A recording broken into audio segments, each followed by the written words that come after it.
Plus de 70 000 tentatives d'immigration irrégulière ont été avortées au Maroc rien qu'en 2025, selon les chiffres dévoilés par le ministère de l'Intérieur. Un chiffre en recul de 6,4% par rapport à l'année précédente, mais qui témoigne d'une pression migratoire toujours forte. Et pour en parler, nous sommes en direct de Casablanca avec Sarah Boukri, experte en migration. Sarah Boukri, bonjour et merci d'avoir accepté notre invitation. Bonjour, merci de m'avoir invitée.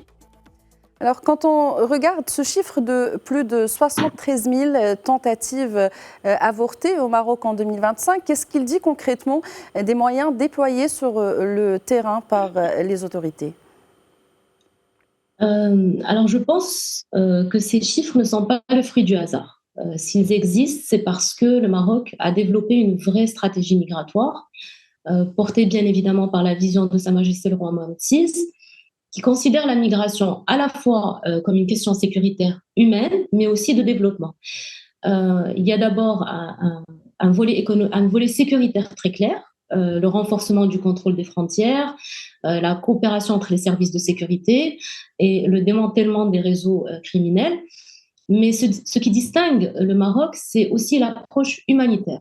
Donc, depuis la nouvelle politique migratoire, il y a eu des opérations de régularisation massive et un accès élargi aussi aux services sociaux. Maintenant, vous avez cité la baisse de 6%. Il faut bien lire les chiffres, notamment ce qui concerne cette baisse. Cette baisse ne signifie pas forcément une baisse de la pression migratoire. En réalité, ce qu'il faut voir, c'est que les réseaux criminels déplacent simplement leurs routes vers des zones plus vulnérables, via par exemple l'Afrique de l'Ouest ou l'Algérie, etc. Car ce qu'il faut comprendre, c'est que la migration irrégulière fonctionne comme un système extrêmement flexible. Et dès qu'un pays renforce sa politique migratoire, les réseaux criminels trouvent la solution et cherchent immédiatement d'autres routes pour continuer leurs activités. Donc, si cela montre une chose, ça montre que la politique migratoire du Maroc rend effectivement aujourd'hui cette route beaucoup plus difficile pour ces réseaux. Alors, vous avez parlé de cette forte pression migratoire. Toujours un chiffre intéressant à relever. 300 réseaux criminels démantelés en 2025, c'est considérable. Justement, est-ce que cela suffit aujourd'hui à freiner durablement cette migration et ces filières ou est-ce que, vous l'avez dit en quelque sorte, les réseaux se recomposent ailleurs ? Alors, c'est un chiffre qui est aussi extrêmement révélateur parce qu'on ne parle plus de petits passeurs isolés. On parle de réseaux criminels transnationaux très bien structurés. Il faut savoir que le trafic de migrants génère aujourd'hui entre 4,7 et 6 milliards d'euros par an dans le monde, ce qui en fait un trafic aussi juteux que nuisible. Donc, la migration irrégulière aujourd'hui est une industrie criminelle et ces réseaux fonctionnent véritablement comme des entreprises. Donc, ils ont des recruteurs dans les pays d'origine, des logisticiens dans les pays de transit, des passeurs sur les routes maritimes. Et puis, il y a aussi toute la structure qu'il faut pour le blanchiment d'argent.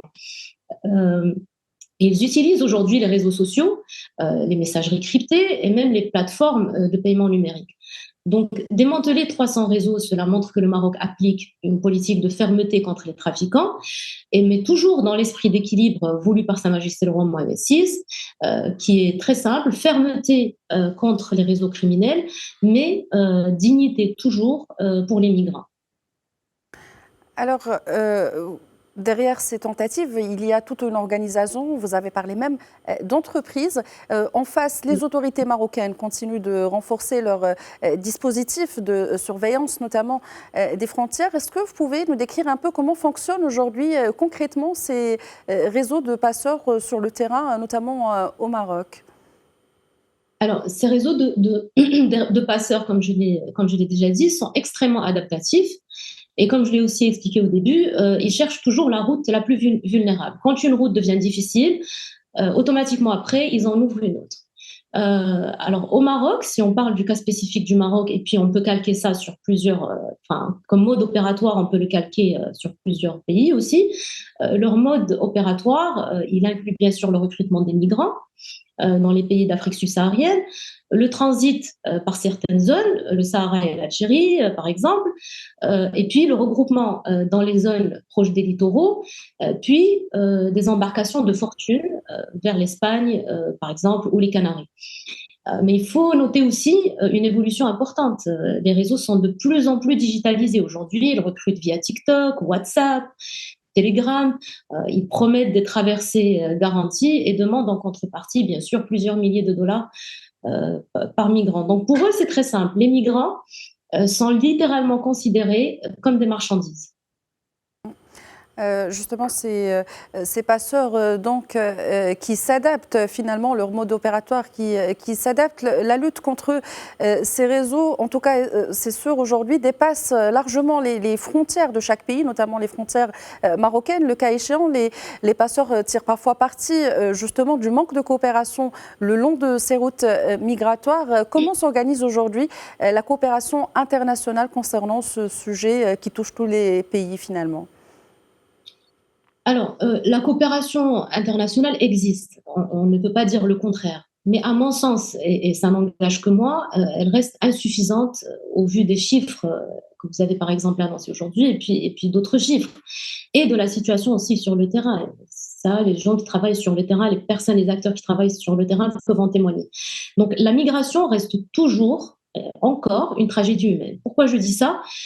Parce que ces réseaux sont transnationaux, alors que les réponses restent relativement nationales. Un migrant aujourd'hui peut partir d'Afrique de l'Ouest, traverser plusieurs pays du Sahel, passer par l'Algérie ou la Libye, arriver au Maroc, puis tenter l'Europe. Donc si un seul maillon de cette chaîne coopère moins, tout le système devient vulnérable. Le Maroc, certes, coopère déjà avec l'Espagne, l'Union européenne et plusieurs pays africains, mais le Maroc ne peut pas tout faire face à ces pressions constantes et montantes et grandissantes. Et il faut dire les choses, le Maroc n'a pas à le faire tout seul, car c'est une question qui touche à tous, qu'ils soient pays de départ, de transit ou de destination. Donc oui, pour moi et à mon sens, cette coopération doit aller plus loin, notamment sur le partage de renseignements. Parce que, comme on l'a dit, là, on a affaire à vraiment des réseaux structurés transnationaux, à des enquêtes financières et le démantèlement des circuits de blanchiment. Moi, personnellement, j'ai l'intime conviction que pour lutter efficacement contre ces réseaux, il faut suivre l'argent. Il faut suivre l'argent, c'est-à-dire, est-ce que vous pouvez développer cette idée ? Alors, comme je l'ai expliqué, il y a un circuit de paiement, de blanchiment d'argent, etc. Donc, quand il y a de véritables enquêtes financières, on sait d'où l'argent vient, où il part, et ça nous permet d'avoir plus d'informations sur les acteurs, sur les organisations qui sont derrière ce trafic-là. Des organisations criminelles. Alors, vous avez parlé de coopération internationale. Un chiffre aussi à retenir de ce rapport du ministère de l'Intérieur. Au Maroc, plus de 4000 migrants ont choisi un retour volontaire et ils ont pu bénéficier d'un programme de retour volontaire vers leur pays d'origine. Donc, finalement, il y a un accompagnement pour permettre à ces personnes de retourner au bercail. Effectivement. Donc, cette question des retours volontaires, il faut le dire, ce n'est pas une question qui est simple à mettre en place. C'est un processus qui est très compliqué. Beaucoup de pays n'y arrivent pas. Alors, le Maroc est pionnier dans le domaine. Ce n'est pas un novice. Il a commencé à travailler sur cette question-là et sur les départs volontaires, sur les retours volontaires déjà au début des années 2000. Donc avant même que certaines organisations internationales ne s'impliquent fortement et ne commencent vraiment à travailler sur la question, le Maroc a toujours privilégié le retour volontaire et refuse les expulsions forcées, comme il a déjà refusé d'avoir sur son territoire des centres de détention des migrants. Et de ce fait, le Maroc reste fidèle à lui-même, à son approche humanitaire et à la vision humaniste promis par Sa Majesté le roi Mohamed VI. Salah Boukri, c'est important de rappeler, vous l'avez fait tout à l'heure, derrière ces données, derrière ces chiffres, il existe des réalités humaines, des vulnérabilités.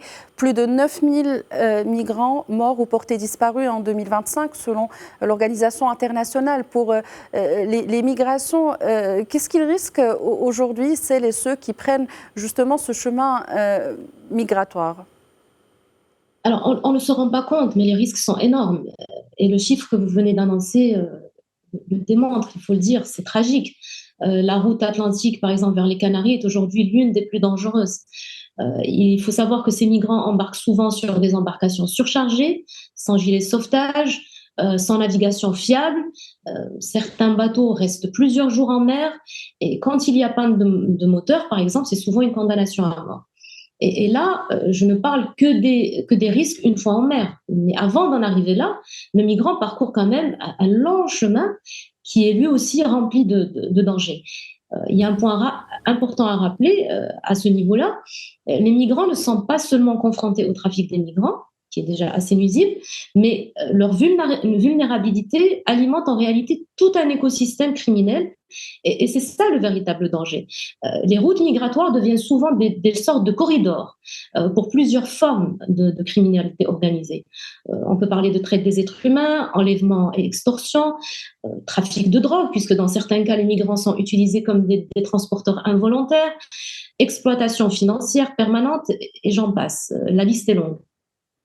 Est-ce que, à votre avis, aujourd'hui, parce que vous en avez parlé tout à l'heure, la réponse réside dans la coopération internationale où il y a aussi d'autres facteurs? Parce qu'on rappelle que la migration, elle est souvent économique, je pense en premier lieu. Il y a aussi aujourd'hui les conséquences du changement climatique, il y a les guerres, il y a tellement de facteurs. Quelle réponse devrait être apportée aujourd'hui à ce phénomène? Alors, oui, il faut qu'il y ait une gouvernance mondiale de la migration.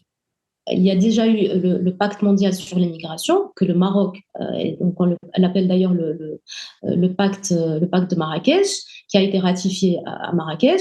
Bon, c'est un pacte qui n'est pas contraignant, mais quand même, il a mis en place un certain nombre d'objectifs et beaucoup de pays, la plupart des pays l'ont signé.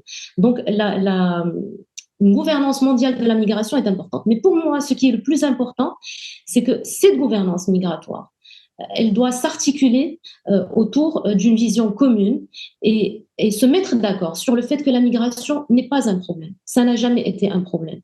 La migration est au contraire une opportunité. Elle a toujours existé. C'est un phénomène qui est tout à fait humain. Des sociétés se sont construites à travers l'immigration et l'histoire nous le démontre. Toutes les sociétés qui étaient fermées toutes les civilisations qui étaient fermées sont des civilisations qui ont disparu. Et toutes les civilisations qui ont été alimentées par cet échange de culture, ce mouvement d'êtres humains, etc., sont des civilisations qui sont restées et sont restées pérennes. Donc la migration est une chance, c'est une opportunité, à condition qu'elle soit bien gérée. Aujourd'hui, moi, ce que je reproche à la gouvernance migratoire aujourd'hui, c'est qu'elle aborde la migration sous le prisme uniquement sécuritaire, alors que ce n'est pas du tout ça. Il n'y a pas de mur qui pourrait empêcher les migrants de migrer. Ça ne fait que renforcer les réseaux de trafic de migrants et ça ne fait qu'augmenter les prix et puis inventer de nouvelles routes migratoires. Donc la solution sécuritaire uniquement n'a jamais été une solution. Oui, pour la solution sécuritaire contre les réseaux de migrants, mais pas contre les migrants. Les migrants sont aussi des victimes de ces trafics-là, de cette situation-là. Donc aujourd'hui, ce qui est le plus important, c'est de se mettre d'accord sur l'approche à avoir, le regard à avoir sur la migration. Et je pense qu'une fois on changera le regard qu'on a sur la migration, on pourra trouver les solutions les plus adaptées. Salah Boukri, sur ce message, je vous remercie d'avoir répondu à nos questions aujourd'hui. Avec plaisir.